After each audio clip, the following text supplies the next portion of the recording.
Continuidade, pessoal. Então, o adiamento da vacinação. Quando é que é necessário adiar, né? Não vai vacinar hoje, não vai vacinar agora, nesse momento que a mãe chegou com o bebê. Então, após o tratamento com imunossupressores de altas doses de corticoides, até 3 meses após o tratamento. Então, é um motivo de adiamento. A criança ou o adulto, né, que for tomar a vacina, se tiver fazendo aula, tratamento com imunossupressores, isto é, o paciente HIV positivo, o paciente fazendo radioquimioterapia, o paciente fazendo tratamento de lúpus, ele teve algum comprometimento, internou-se e precisa seguir com suas vacinações. Então, paciente renal crônico, esses pacientes são pacientes que, durante o tratamento, eles não devem tomar vacina pelos motivos que nós já falamos anteriormente. Baixa a imunidade, tá certo? Após transfusões sanguíneas com hemoderivados, pois os anticorpos podem neutralizar o efeito vacinal. Então, quando ele toma ele faz uma hemotransfusão, ele não deve tomar vacina, porque o efeito, né, dos neutralizantes que são usados na hora da hemotransfusão pode diminuir o efeito da vacina, e aí não vai ser, né, aquela vacina não serviu de nada. E aí, então, naquele momento, o paciente não deve tomar as vacinas, ele vai esperar de 6 a 8 semanas para poder reiniciar seu esquema de vacinação. Tá certo? Então, de 6 a 8 semanas são de 2 a 3 meses, de 2 meses a 3 meses de vacina, né? Após a hemotransfusão, tá certo? Doenças febris graves, que tenha sinais e sintomas de doenças que não sejam confundidas com efeito adverso. Então, por exemplo, aquela criança ou aquele adulto que tem convulsão febril, por conta de uma febre, pode desenvolver convulsão. Aí esse paciente, durante o período que ele esteja tendo febre, ele não pode tomar a vacina, tá certo? Então, são motivos de adiar. Era para tomar hoje, não vai tomar por qualquer um desses motivos, tá certo? Somente só esses motivos, tá? E aí nós vamos falar um pouquinho sobre as falsas contraindicações.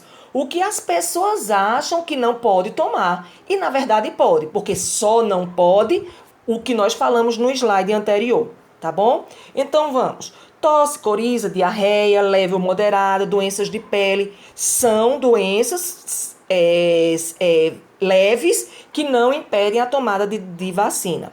Aí vocês podem pensar assim, tem vacinas que são tomadas por via oral, pela boca. E aí, a criança com diarreia pode tomar? Se for uma diarreia leve, pode. Se for uma diarreia severa, não pode. E o que é diarreia leve? São aqueles episódios menores que 3 episódios por dia. Então, são aqueles pacientes que têm menos que 3 episódios de diarreia por dia. Isto é, uma pessoa que em 24 horas fez 2 evacuações moles. Está com diarreia leve, não é? Então, em 24 horas, ela só teve 2 evacuações amolecidas. Nenhum problema que ela tome vacina. Diferente daquela pessoa que, durante 24 horas, evacuou mais de 10 vezes. Então, essa que evacuou mais de 10 vezes não pode. Principalmente se ela for tomar uma vacinação oral, que é absorvida pelo sistema gastrointestinal. Tá certo? A mesma coisa com doenças de pele. A gente sabe que tem vacinas que o bebezinho fica com a pele toda vermelhinha. Aí ele já tá com a doença de pele que deixa a pele dele toda vermelhinha. Se ele for tomar uma vacina, pode confundir com a doença e achar que tá mais grave. Então, naquele momento da doença não deve. Mas se não tiver nenhum problema, pode tomar sem nenhum problema. Tá certo? Histórias de diagnóstico clínicos, por exemplo, de hepatite, tuberculose, difteria, tétano, coqueluche. Ele teve em algum momento da vida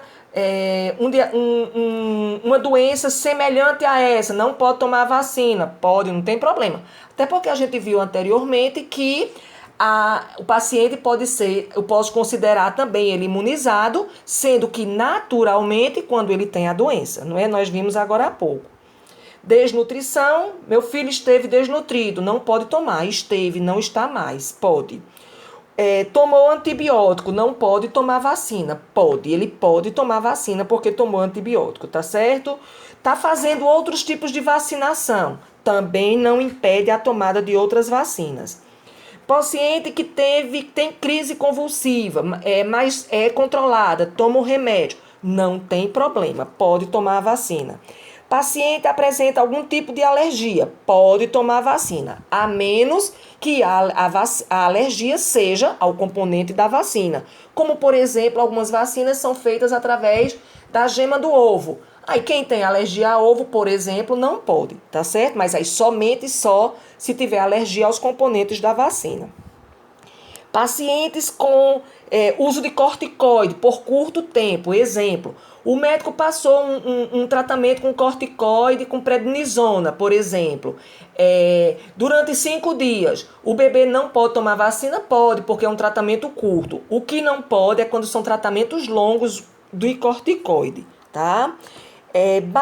Baixo peso ao nascer. Ele não pode tomar a vacinação contra BCG se ele tiver menos que 2 quilos. Mais que isso, ele pode. Então, ele teve menos que 2 quilos, agora não tem mais, já tem mais de 2 quilos. Pode tomar a vacina? Pode sim, tá certo? Prematuridade, ele nasceu prematuro, mas não tem baixo peso. Pode tomar a vacina. Então, só pela prematuridade não tem problema. O problema é a prematuridade e o baixo peso. Todo bebê prematuro tem baixo peso? Teoricamente, sim. Mas eu posso ter um bebê prematuro que não tem baixo peso, tá certo? Então, é muito raro acontecer, mas pode acontecer, tá certo? E em casos de internação hospitalar, o meu bebê esteve internado, não pode tomar a vacina. Pode sim, a menos que ele esteja dentro daquele critério que nós falamos no slide anterior sobre o adiamento ou as contraindicações realmente de vacinação, tá bom? Continuando. Então, vacina é um produto farmacêutico, não é? Vacina não é uma imunidade natural, ela é uma imunidade artificial, nós já vimos isso anteriormente, tá? E aí, elas contêm agentes imunizantes, elas contêm antígenos, não é? Para a gente produzir os anticorpos, certo? Então, vacinas são agentes imunizantes, tá certo? Capazes de induzir a imunização ativa dos nossos pacientes, tá? E aí, ó, as vacinas, as associações das vacinas são as seguintes. Vacinação combinada. Então, o que é uma vacinação combinada? É quando 2 ou mais agentes imunizantes são administrados. O que isso quer dizer?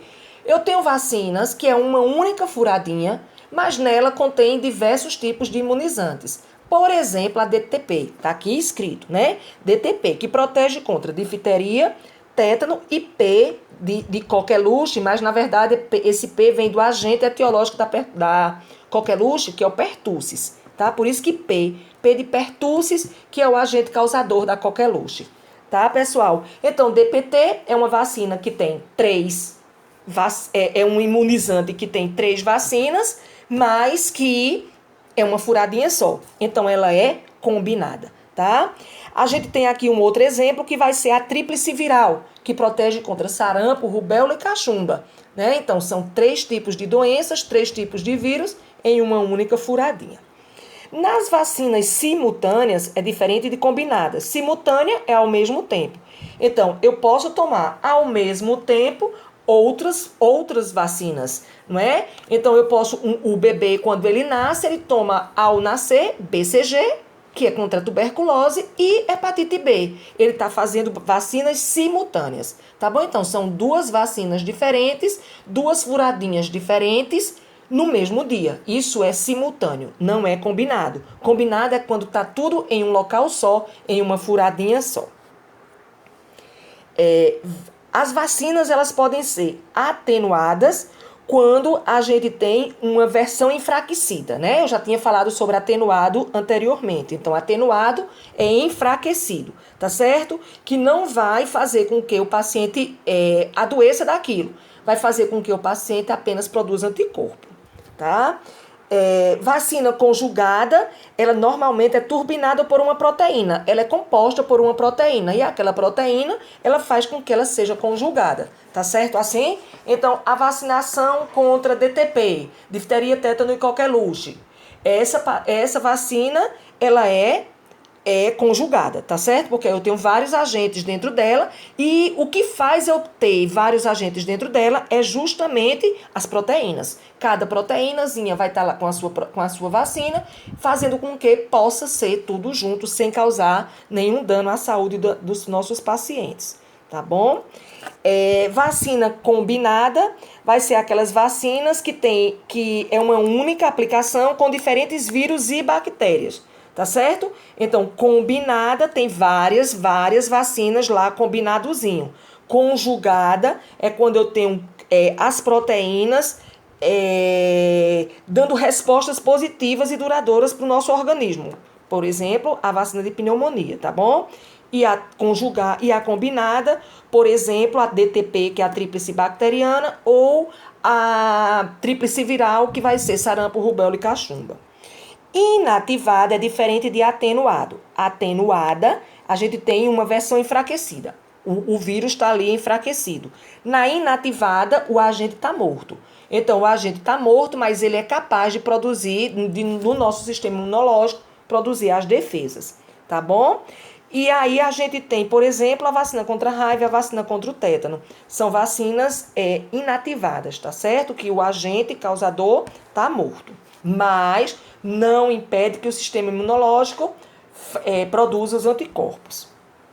Recombinante são aquelas vacinas de vírus geneticamente modificados. Então, modifica o vírus, tá certo? Geneticamente, mas eles são semelhantes e conferem a imunidade ao cliente. Como, por exemplo, a vacina de hepatite B e a vacina de HPV, tá certo? E aí, os efeitos adversos pós-vacinação são muito comuns. Efeitos adversos podem acontecer, não é? São mais comuns do que a gente imagina.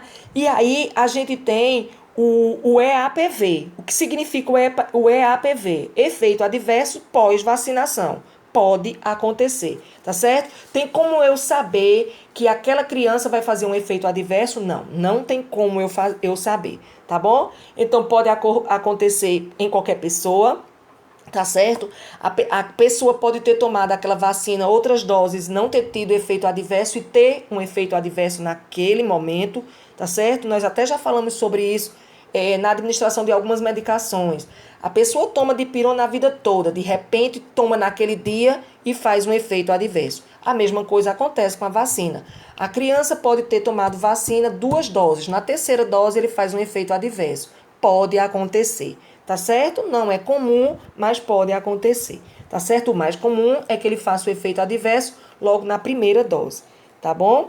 E aí, qualquer ocorrência clínica indesejável em indivíduo que tenha recebido algum imunobiológico, tá certo? E aí esse efeito ele é temporário, precisamos notificar, nós temos uma fichinha de notificação dos efeitos adversos, tá certo? E aí a gente encaminha para o nosso PNI do município, o PNI do município encaminha para o PNI regional, que encaminha para o PNI do estado, consequentemente o PNI nacional. E aí, para aquela criança, para aquela pessoa, vai vir um imunobiológico especial que faz com que ela seja imunizada do mesmo jeito. Tá certo assim? E a gente faz isso de acordo com o Manual de Vigilância Epidemiológica, que diz pra gente que a gente precisa preencher esse protocolo, tá certo? De notificação. E aí, talvez a pessoa precise de hospitalização, se precisar, vai ter essa hospitalização. Essa pessoa pode ficar sequelado ou não, vai depender do efeito adverso, tá certo? Pode ter alguma anomalia congênita, algum problema congênito que fez com que ele tivesse aquele efeito adverso. Então, são vários os motivos que podem fazer essa pessoa ter esse efeito adverso, tá certo? Lembrando que a gente faz isso através de notificações compulsórias e imediatamente ao efeito a mãe vir e dizer pra gente que aquele efeito aconteceu. E aí, as orientações gerais sobre as vias de administração, elas são as seguintes. O local vai ser indicado sempre pela via, né? As vacinas, elas são intradérmicas ou intramusculares ou subcutânea e via oral, tá bom? Então, a vacinação intradérmica, ela é feita conforme técnica de medicação intradérmica que nós vimos na nossa aula de semiologia. Vacinação intramuscular, também técnica de vacinação intramuscular. E vacinação subcutânea, também técnica de vacinação subcutânea, tá certo? E via oral, também técnica de vacinação por via oral. Lembrando que as vacinas por via oral são sempre líquidas, tá certo? Vacinação subcutâneas, intramuscular e intradérmica são injetáveis. Intradérmica, nós temos a vacinação contra BCG, é a única intradérmica, tá bom? Intramuscular, nós temos várias, por exemplo, hepatite B, tétano, difteria, coqueluche, todas elas são intramusculares. E subcutânea, a gente tem a tríplice viral, é uma vacinação subcutânea, tá certo? Ou somente sarampo é subcutânea, ou somente rubéola, somente cachumba e somente varicela, que é a nossa catapora. Todas elas são somente subcutâneas, tá certo? As demais intramusculares e BCG intradérmica, tá bom? Via oral, a gente tem a VOP, que é a vacinação oral contra poliomielite, e a gente tem a vacina contra rotavírus, que também é via oral. Tá certo? Assim, e aí elas são todas administradas conforme técnicas de administração de medicação, tá bom? Esse texto fala um pouquinho sobre volumes, não é? Que aí o volume máximo para a gente fazer subcutâneo é 1,5 ml, mas que quando a gente fala em relação à vacina, esse volume vai para 0,5, tá bom? A gente não tem vacinas com menos que 0,5 ml por via subcutânea, tá certo, pessoal? Então, um abraço, qualquer dúvida vocês tiram pelo Classroom e aí a gente volta a se ver em breve, tá bom? Um abraço e um beijo no coração de todo mundo e vamos continuar a nossa quarentena, tá certo? Beijos!